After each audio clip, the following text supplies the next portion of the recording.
মোরা কিন্তু এখন খালের ভিতর এই আরতাই যে এই খাল বিলের ভিতরে এই খালের ভিতর দেখছেন এই যে মাঝি কেটা দেখছেন জীবনে নৌকা ভাই নাই সেও আন মাঝি কয় না বিপদে পড়লে বিড়ালেরও পাও ধরে এই না অবস্থায় না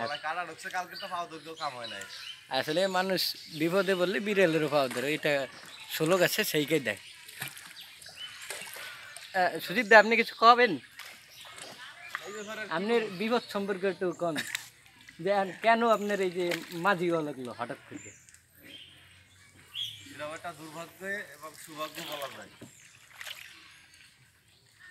এত বৃষ্টি হয়েছে রাস্তা দিয়ে, আসলে খুব ভালো একটা জায়গা যে সকাল সকাল নৌকা নিয়ে নদীতে বের হয়ে গেছি।